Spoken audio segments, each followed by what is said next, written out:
Bien, vamos a estudiar el tema cinemática. Entonces, cinemática, como dice acá, es el vocablo cinemática deriva del griego kinema, que significa movimiento.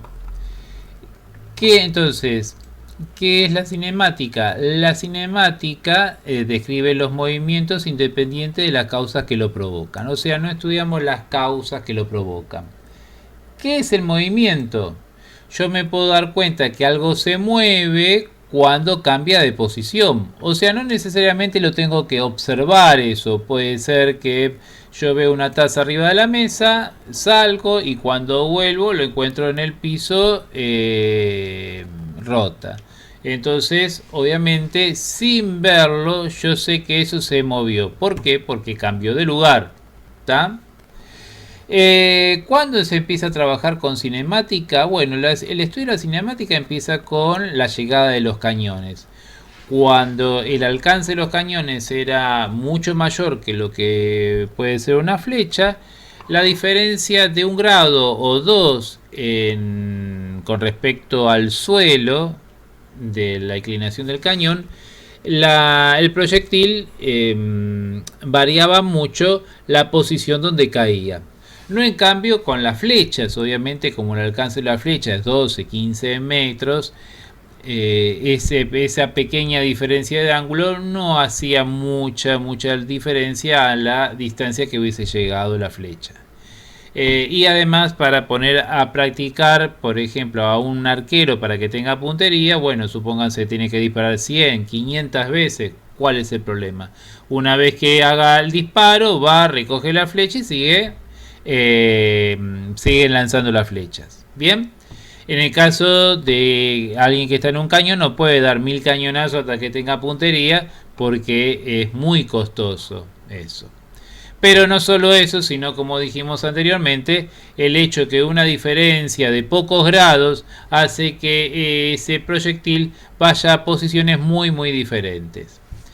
Entonces, con respecto a lo que nosotros dijimos acá de movimiento, que nos damos cuenta que algo se mueve cuando cambia de posición, responderemos a este primer cuestionario.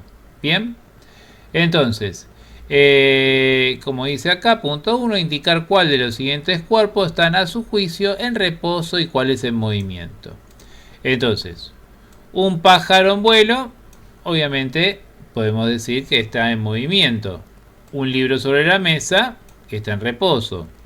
La luna, que se mueve alrededor de la Tierra. Una lámpara en la habitación, está en reposo. Bien, vamos a completar hasta acá.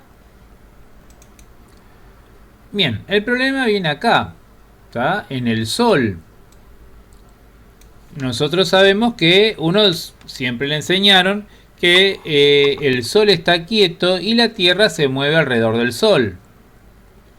Pero yendo a la definición de movimiento, decimos que el movimiento se da cuando un cuerpo cambia de posición. Y yo desde la Tierra lo observo que sale por el este y se oculta en el oeste. O sea, donde estoy yo parado, yo veo que el Sol en el transcurso del día va cambiando de posición. Entonces se mueve. ¿Y entonces por qué me dijeron que el Sol no se mueve? ¿Está? Entonces, este va a ser nuestra incógnita. Y esta es nuestra duda, donde obviamente será aclarada más tarde. Vamos a ver, esto capaz que nos ayudará a aclarar un poco más la idea. Cuando usted viaja en un automóvil, ¿considera los asientos de este en reposo o en movimiento? Y el que lo observa pasar, ¿qué opina con respecto a los asientos? O sea, yo soy el conductor y para mí los asientos, los que están a la derecha, siguen estando a la derecha. No van ni para atrás ni para adelante. Y los asientos que están atrás siempre están atrás mío. O sea, esos asientos, desde donde yo estoy, no se mueven. Pero para una persona que está fuera del auto y ve pasar el auto, obviamente los asientos se mueven junto con el auto.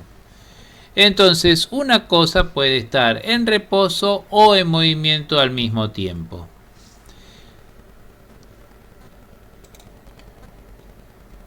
Bien, y ahí pusimos.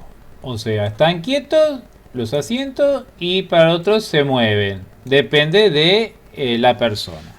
Entonces, el concepto de reposo o movimiento decimos que es relativo. Relativo porque depende de quien lo observe o del sistema de referencia. El sistema de referencia que uno elija no necesariamente tiene que ser una persona. Puede ser, en vez de hablar de una persona que se encuentre fuera del auto, podemos hablar con respecto a una casa o un árbol. Bien. Por lo cual, entonces, esto es muy importante. El concepto de movimiento es relativo. Depende del sistema de referencia elegido. Entonces, una vez que sabemos eso, volvamos al punto 1 y 2 y respondamos recuerdo a qué cosa es que está en reposo o en movimiento algo.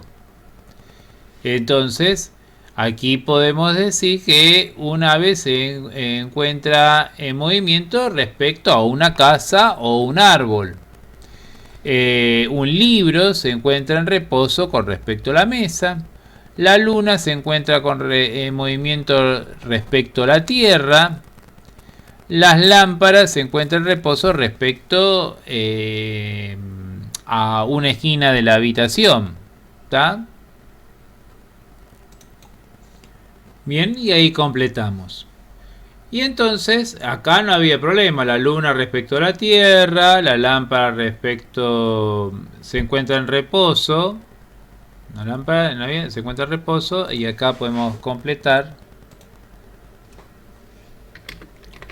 respecto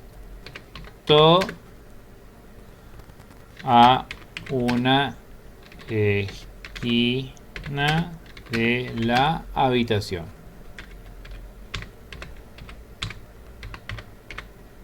Bien.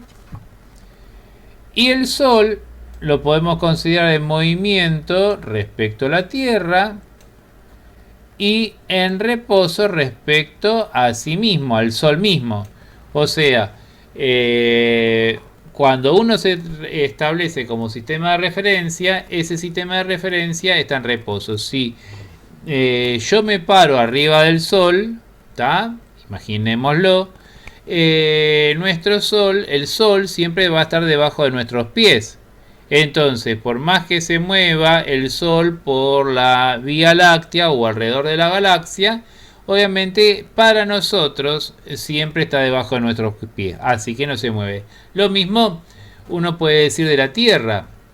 La Tierra se encuentra en reposo con respecto a nosotros. La Tierra siempre está debajo de nuestros pies y de ahí no se va ni para adelante, ni para atrás, ni para un costado, ni para el otro, siempre cuando no estemos en un terremoto.